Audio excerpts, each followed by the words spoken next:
आपल्याला सर्वांनाच माहिती आहे की काल मध्यरात्रीपासून मुंबईमध्ये बेस्टच्या सर्व संघटना आणि विशेषतः कृती समितीने एकत्रित रीतीने येऊन जो आंदोलन पुकारलेलं आहे त्या आंदोलनाच्या अनुशासनाने संघटनेचा एक पदाधिकारी या नात्याने या सर्व कृती समितींनी मला विनंती केली होती की राज्याच्या मुख्यमंत्री आणि उपमुख्यमंत्री यांच्या समावेश बैठक घेऊन जे आमचे विषय आहे ते मार्गी लावण्याचं काम करावं आणि त्या दृष्टिकोनातून मी राज्याच्या मुख्यमंत्र्यांना पण एक टेक्स्ट मेसेज पाठवलं होतं आणि राज्याचे उपमुख्यमंत्र्यांना ही विनंती त्यांच्या कार्यालयाला केली होती आणि त्याच्यानंतर त्यांच्या कार्यालयातून आम्हाला फोन आला की आज त्यांचा वर्धापन दिन आहे म्हणून ते व्यस्त आहेत, ते भेटू शकणार नाही, पण शासनाचे प्रतिनिधी म्हणून परिवहन खात्याचे मंत्री माननीय प्रताप सरनाईकजी हे तुम्हाला भेटू शकतील आणि मग कृती समितीची सर्वांना विश्वासात घेऊन आज प्रताप सरनाईक जे परिवहन मंत्री आहे ह्यांच्याबरोबर बैठक झाली।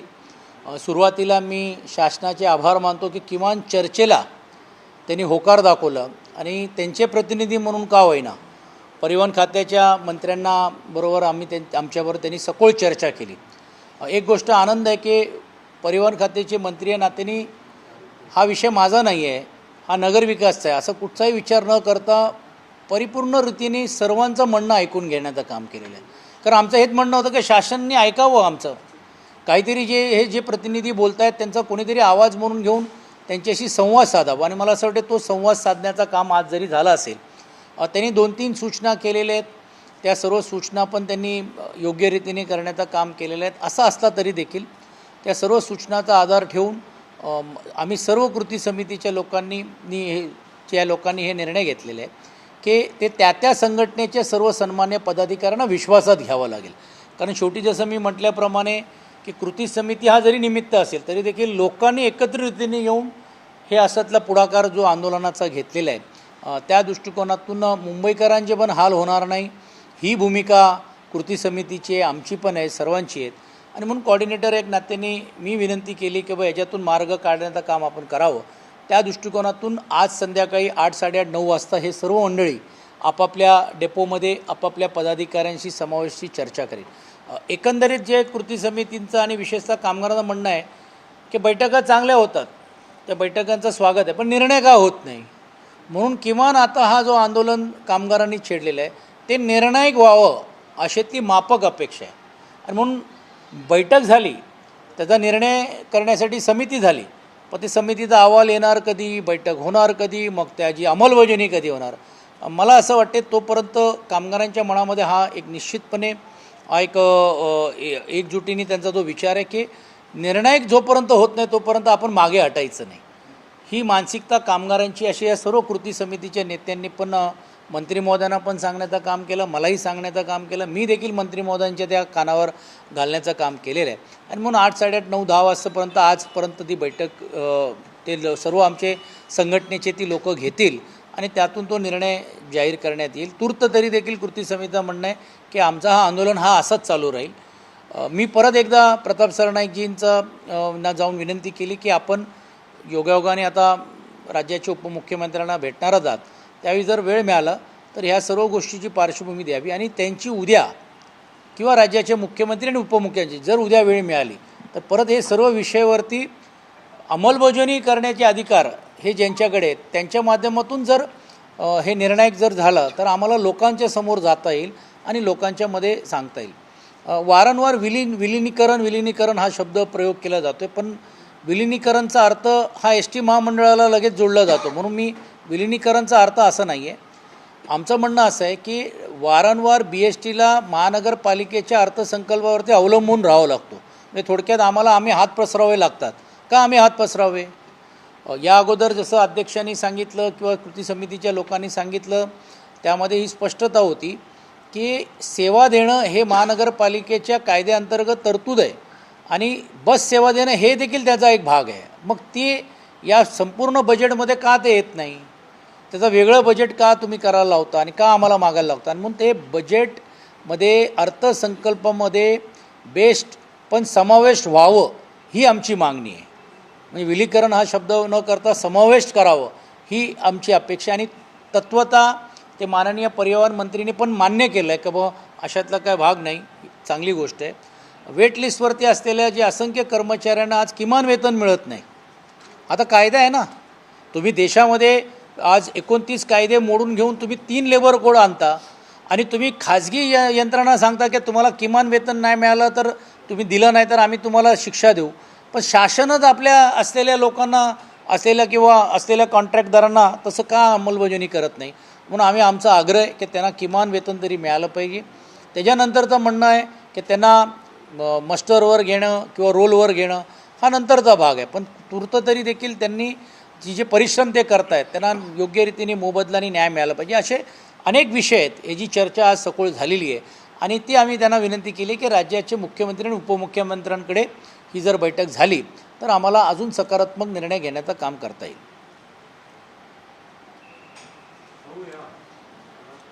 तुम्ही आता म्हणजे ज्या काही मागण्या काय केल्या होत्या तर चर्चा जी झाली त्याच्यात बोला ना, उदय बोला.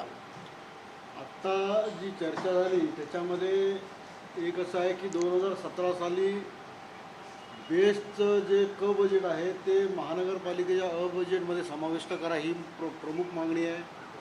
वेटलिस्ट कामगारांना समान कामाला समान दाम, म्हणजे जे BSTच्या गाड्यांवरती कामगार आहेत ते जेव्हा वेटीच्या गाडीवर जातात त्यांना 1450 रुपयाच्या दराने BST पेमेंट त्या कॉन्ट्रॅक्टरकडनं जमा करून घेतं. तर तोच पगार 1450 रुपये पर डे त्या कामगारांना मिळाला पाहिजे.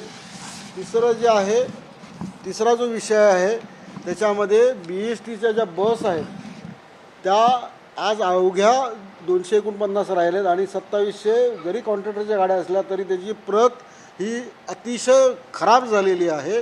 त्यामुळे BSTच्या स्वतःच्या मालकीच्या 5000 गाड्या यायला पाहिजेत.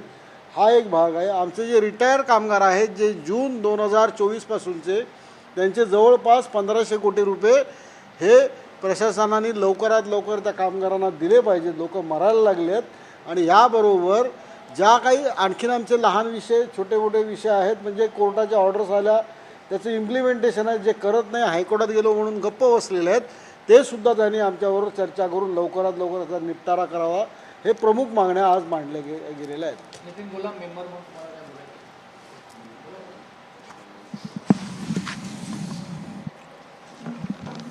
खरं तर आजची बैठक आदरणीय सचिन भाऊंनी घडून आणली आणि परिवहन मंत्री श्री प्रतापजी सरनाईक साहेब यांच्या माध्यमातून थोड्या वेळात का होईना पण सकारात्मक चर्चा झालेली आहे.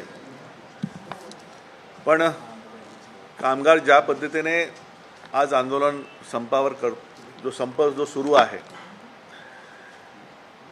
तो त्यांचा उत्स्फूर्त असा हा संप आहे आणि मला असं वाटत नाही कारण याच्या आधी बऱ्याच वेळा अशा घटना घडलेल्या आहेत आणि या संपामध्ये सामील मला असं वाटतं की 100% हा संप यशस्वी झालेला आहे कारण त्या माध्यमातून सर्व कामगार तिथे आहेत.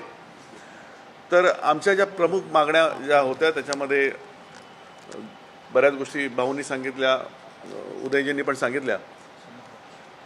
वेटलिस्टच्या कामगारांना सामावून घेणं, त्यांना त्यांची ग्रॅज्युटी मिळणं, त्यांचे भत्ते मिळणं, हे सर्व असंख्य विषय जे होते ते त्यांनी स्वीकारलेले आहेत. म्हणजे त्यांचं असं म्हणणं आहे की ह्या गोष्टी झाल्याच पाहिजेत आणि आम्ही कामगारांच्या बाजूने आहोत, फक्त आम्हाला थोडा वेळ पाहिजे.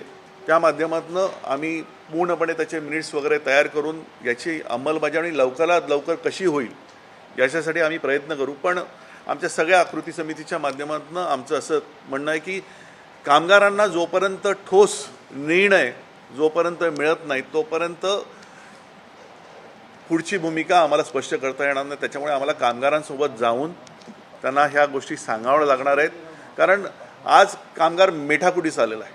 आज एकंदरीत तुम्ही जर पाहिलं तर कामगारांना आता कोणावरही विश्वास उरलेला नाही आहे कारण ज्या पद्धतीने इतक्या वर्षापासून जर 30-30, 35-35 वर्ष काम करून जर त्यांची ग्रॅज्युटी मिळवण्यासाठी त्यांना जर हेलपाट्या घालव्या लागत असतील तर मग अशा अनेक गोष्टी आहेत ज्याच्यामुळे आज कामगारांमध्ये कुठे ना कुठेतरी एक नैराश्य आलेलं आहे आणि आम्ही यासाठीच म्हणून त्यांना साकडे घातलेलं, त्यांना सांगितलेलं आहे की कामगार त्याच वेळी आता मानेल की ज्यावेळी तुमच्याकडनं काहीतरी पॉझिटिव्ह असा रिस्पॉन्स येईल आणि तुम्ही जर त्या चर्चा घडून आणणार असाल तर मग मात्र आम्ही आमच्या कामगारांना ह्याच्याबद्दल सगळी माहिती देऊ. आणि मला असा विश्वास वाटतोय की त्याच्यावर ते तातडीने विचार करतील आणि काहीतरी पॉझिटिव्ह निर्णय जो कामगारांच्या भल्याचा असेल, त्यांच्या हिताचा असेल, ते त्यांना देतील.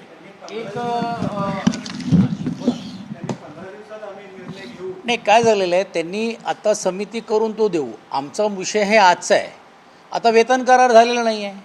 जे वेटलिस्टवरती जी लोकं आहेत त्यांना सेवेवर घ्या. 2019ला तुम्ही एवढे लोकांना घेतलं, त्याला किमान वेतन देत नाही. आमचं म्हणणं आहे की बाबा तुम्ही त्याला नवीन रोल तयार करा आणि त्याला सेवेमध्ये घ्या. का नाही घेतलं जात आहेत? एवढी 1000 स्ट्रेंथ आहे, कारण नाहीतरी तुमच्याकडे संख्या कमीच आहे ना कामगारांची बस चालवण्यासाठी. आणि तुम्ही प्रायव्हेटायझेशनच्या नावाखाली सर्व तुम्ही देणार असाल आणि मग त्यात काय होणार आहे, त्याला व्यवस्थितरित्याने शिकवलं जात नाही, त्याला कमी पगार आहे म्हणतो, दुसरं जाऊन 8 तासाच्या नंतर त्याला दुसरं घर चालवण्यासाठी ड्युटी करावी लागते. परिणाम काय, सकाळी तो आल्यानंतर कामावरती ॲक्सिडेंट झाला, जबाबदारी कोणाची येते? ते आपण कर्मचारीला पकडतो, पण त्याच्या मागची भूमिका ते बघूनच घेत नाही आहे. तर म्हणून आम्ही त्यांना सांगितलं की बाबा आम्हाला ठोस काहीतरी तुम्ही निर्णय द्या की हो आम्ही तत्वता मान्य केलं, मिनिट्स केलं. ते परिवहन खात्याचे मंत्री आहेत, शब्द पण देखील नगरविकास खात्याचे सचिवांनी उघडलं नाही. हो बोललं तरी पाहिलं. आता मी बोलणार होतो, पण काय आलं ते बोललो तर परत असं वाटेल की बा आपण काहीतरी वेगळं करतोय. परिवहन खात्याचे मंत्री सकारात्मक असले तरी देखील बाजूचे 2 खात्याचे जे लोक जे आहेत त्यांनी हो आम्ही करू किंवा नाही करू म्हणून जोपर्यंत हे मिनिट्स येत नाही, जोपर्यंत ह्याची पूर्ण येत नाही, तोपर्यंत आम्ही लोकांसमोर कसं जायचं हाय. तरी देखील शासनाचा मान ठेवून त्यांनी त्यांचे प्रतिनिधी पाठवले. उद्या लोकांनी सांगितलं तुम्ही आम्हाला काय बोललाच नाही, सर्वच काय टी व्ही बघतील किंवा सर्वच तुमच्या माध्यमातून देतील आणि आम्ही जे सर्व बोलू ते तुम्ही सर्वच दाखवाल असंही नाही आहे. तर आम्हाला त्यांना जाऊन विश्वासात घ्यावं लागेल. हे आम्ही मंत्री महोदयांना विनंती केली की आम्हाला तुमचा अभिमान आहे. त्यांचा आग्रह होता की तुम्ही संप आता लगेच मागे घ्या.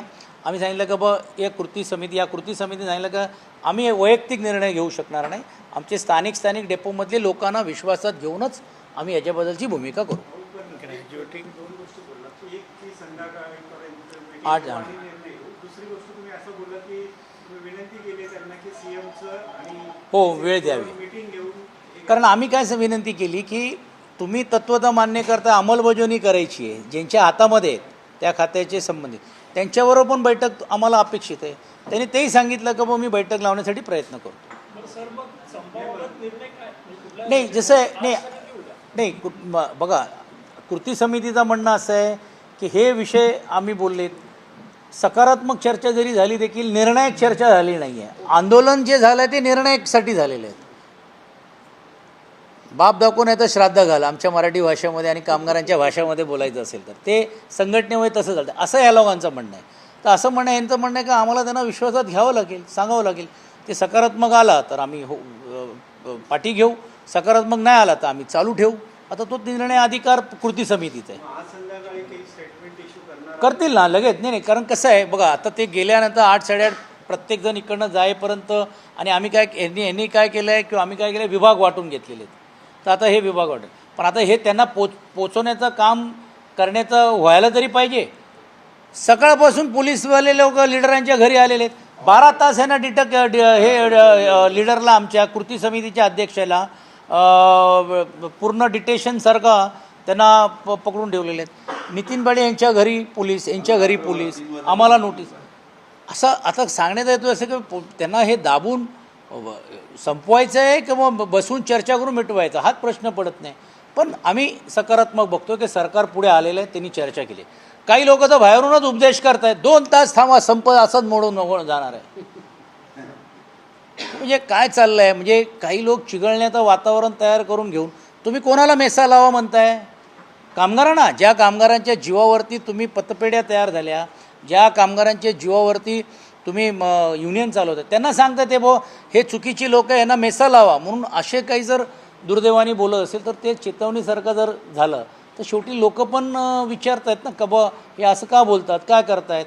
मग हे आणि दुसरा काहींनी असं गाळबोट लावलं आहे की राजकीय पक्ष आहे. आता इकडे राजकीय पक्ष कोण आहे सांगा? राजकीय पक्षाची संघटना जरी असले म्हणून मी एक कॉर्डिनेटर म्हणून घेऊन राहिलं. मी पहिला सांगितलं की मी आमदार आहेत, मी काय तुमच्यावर असं संपाला किंवा ह्याला नाही, पण पाठबळ म्हणून घेऊन ह्याच्यातून मार्ग सरकारकडे काढायचा म्हणून मी पुढाकार घेतला. आता उदयजी आहेत ते शिंदेसाहेबांचेच संघटनेचे आहेत, नळगे साहेब आहेत ते BJPच्या संघटनेचे आहेत, कम्युनिस्ट पक्षाचे आहेत, शिवसेना उबाटाचे आम्ही ती सर्व लोक ती आहेतच, काँग्रेस पक्षाचे आहेत, RPIचे आहेत, वेगवेगळे संघटनेचे. आता त्याला काय थोडी ना काय हे ह्यांनी केलेलं आहे. हा आंदोलन हा राजकीय सोडून कामगारांनी सर्वांनी केलेलं आहे. म्हणजे आता काही लीडर जे बोलत आहेत ना की जे त्यांचे कार्यकर्ते पण संपामध्ये आहे ना 100%. त्यांनी सांगावं मग संपामध्ये त्यांचे कार्यकर्ते का आहेत. तर ह्या सर्व गोष्टी आहेत. मला असं वाटते ते आमचे सहकारी आहेत, मी त्याच्यात अजून जास्त काही बोलू इच्छित नाही. पण एक आहे की हे मिटवण्याचं काम केलं पाहिजे सर्वांनी.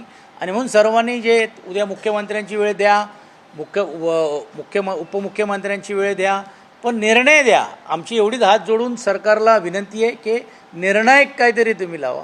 कामगारांचा एवढा अंत बघू नका, नाहीतर परत तसंच व्हायचं जसं ST महामंडळाच्या बाबतीत झालं, चिघळलं आणि चिघळून मग वेगळं केलं, तसं होऊ नये अशी आम्ही सर्व या कृती समितीने नम्र विनंती केलेली आहे. पण थोडक्यात म्हणजे काय तर आज संप झाला, उद्या देखील जोपर्यंत निर्णय काय होत नाही मुख्यमंत्री किंवा उपमुख्यमंत्री यांच्या समवेत, तोपर्यंत संप काय करणार. बघा असं लोकांचं म्हणणं आहे. आणि आता कृती समितीने काय सांगितलं की बा ह्यांचा जे प्रस्ताव आहे हे तरी आम्हाला लोकांसमोर द्यावं लागेल. उद्या समजा लोकांना त्याच्यातून समाधान झाला तर नक्कीच कृती समिती निर्णय घेईल. पण त्यांच्या बोलण्यावरून दिसते की बा हा निर्णायक जे लोकांनी आंदोलन लावलेलं आहे कमी शक्यता आहे. पण लोकांना त्यांचा प्रस्ताव जर उद्या सांगितलं नाही तर उद्या सरकार काय बोलेल, नाही हेच आडमुखीची भूमिका घेत आहेत, ह्यांना संप मिटवायचंच नाही आहे असंही आरोप करण्याचा प्रयत्न होईल. म्हणून त्यांची बाजू तरी लोकांमध्ये जायला पाहिजे, म्हणून ही मंडळी जाणार आहेत.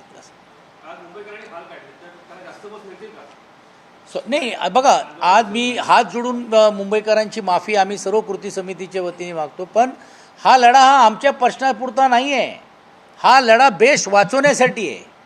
बेस्ट म्हणजे बेस्टची सेवा आणि विद्युतची सेवा. आज विद्युतची काय परिस्थिती आहे मला सांगा.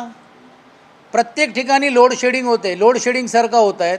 अनेक ठिकाणी या मे महिन्यामध्ये भागा 12 तास तिकडे लाईट नाही, 4 तास लाईट नाही आहे. का? कारण काय? तिकडे DP जळालेले आहेत, तिकडे हे नाही आहे. आमचे मेंबर नितीन नांदगावकरजींनी हा प्रश्न ऐरणीने आणला, सुनील अहिर त्यांच्याबरोबर होते, आमचे मेंबरने आणलं. मग 22 कोटी रुपये आता बेस्टने त्याला देऊन या सर्व तरतूद केली. माझा तर स्पष्ट आरोप आहे आणि स्पष्ट म्हणणं आहे की हळूहळू घेऊन बेस्टची अशी वीज पुरवठा कमी करून घेऊन ह्यांना परत टाटाला घुसवायचं आहे का? काल तर मी नवीन ऐकलं की MRCला पत्र दिलं अडाणींनी की शहरात पण आम्हाला परवानगी द्या. धारावीपर्यंत पोचलेले आहेत ते. धारावीला तर काय हे झालं म्हणजे उद्या बेस्ट पण तुम्ही कोणाच्या तरी घशात घालणार आहेत का? तर म्हणून हा आम्ही जो आंदोलन ह्या जे लोकांनी केलेले हा मुंबईकरांसाठीच केलेले आहेत. म्हणून मुंबईकरांना पण हात जोडून विनंती आहे की हा जो झालेला त्रास जो आहे तो तुम्ही समजून घ्या. बेस्ट वाचली तरच आपली बेस्ट सेवा ही पुढच्या काळामध्ये मुंबईची जी लाईफलाईन आहे ती राहिली. तुम्हाला मी सांगतो, मी विधान परिषदमध्ये बोललो होतो, मुंबई आता 21व्या शतकाचा स्मार्ट सिटी तुम्ही बनवताय ना, ही तुम्ही मुंबईकरांच्या कराच्या माध्यमातून करोडो रुपये घेत आहे. मी तर म्हणेन की बेस्ट तुम्ही मोफत केली पाहिजे मुंबईकरांसाठी. लक्झेंबर्गसारख्या शहरामध्ये, नेदरलँडसारख्या देशामध्ये, अर्थात त्याची तुलना मुंबईशी होऊ शकत नाही, त्याचा पॉप्युलेशन आणि मी तेवढं काय लहान पोरासारखा बोलणार नाही. पण तिकडे एकही रुपया न घेता ती सेवा दिली झालेली का? कारण तुम्ही टॅक्स पेअरकडनं ऑलरेडी पैसे घेत आहे. आणि आमचे अध्यक्ष चांगलं त्यांनी सेक्शन कुठच्या ह्याच्यात तुम्ही बोलला होता ना 61 आणि 63मध्ये तुम्हाला बाय कायद्याने तुम्हाला सेवा देणं हे तुमचं काम आहे. करोडो रुपये तुम्ही जर देता, आज मला सांगा कॉन्क्रिटीकरणच्या नावाखाली 5-5 हजार कोटी रुपये अशी दिली जातात. आमदारांना खैरात देतात ते जाऊ द्या, मी बोलत नाही, कारण अजून मला मिळाले नाही म्हणून मी परत बोलतील की ह्यांना मिळाले नाही म्हणून बोलतायत. पण तुम्ही 1000-2000 कोटी रुपये मुंबईकरांसाठी तुम्ही दर वर्षाला तरतूद करून घेऊन तुम्ही का नाही देऊ शकत मोफत सेवा? लोक सर्व पब्लिक ट्रान्सपोर्टवरती येतील ना. ती देत नाही. तुम्ही सवलती देता, विद्यार्थ्यांसाठी सवलत आहे, तुमच्या ज्येष्ठ नागरिकांसाठी सवलत आहे, महिलांसाठी सवलत आहे, त्याचे पैसे पण सरकार देत नाही.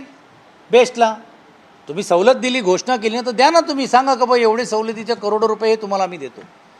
अनेक डेपो आहेत, या अगोदर प्रयोग केले किंवा ते डेपो विकून किंवा ते डेपो करून ह्याचं जीर्णोद्धार करावं आणि परत जीवदान द्यावं, काही झालं नाही. ती जेवढी मोठी प्रॉपर्टी गेली जाहिरातीच्या माध्यमातून, जेवढ्या प्रॉपर्टीज डेव्हलपमेंटला गेल्या का गेल्या आहेत? परवा धारावीचा डेपो देऊन टाकला. यांनी विरोध केला, प्रचंड विरोध बोर्डामध्ये केला, मेजॉरिटीच्या जोरावरती तो डेपो देऊन टाकला. तेच डेपोचे पैसे, तेच डेपो जर ठेवून आपण जर करोडो रुपये जर यामध्ये घेतले असते, तुम्ही 99 वर्षाच्या लीजवर दिलं. आता 99 वर्षाची लीज दिल्यानंतर 99 वर्ष आता तुम्हाला माहिती आहे लीज दिली म्हणजे गेल्यातच जमा आहे. आम्ही जे थांबलो आहे की एकही डेपो न विकता हे सेवा मुंबईकरांसाठी देण्यासाठी, चांगली विद्युत सेवा, कारण विद्युतमध्ये तर आता यांनी आग्रह झाला तर नौगणीची भरती आत्ता होते, किती 12 वर्षानंतर, म्हणजे तिकडे भरतीच केली नाही. म्हणजे तुम्ही जाणून बुजून बेस सेवा अयोग्य होईल, बेस सेवा नाहीत. आणि मग तुम्हाला आता तर माहीत आहे स्मार्ट मीटर लावायचा प्रयोग कोणाला दिलेला आहे हे मी काय सांगायची गरज आहे का. पहिला स्मार्ट मीटर लावलं जाईल आणि नंतर मग वायर टाकली जाईल. तर ह्या सर्वसाठी आम्ही मुंबईकरांचे प्रश्न घेऊन या कृती समितीने केलेले आणि म्हणून या कृती समितीला पाठबळ देण्याचं काम आम्ही करतो.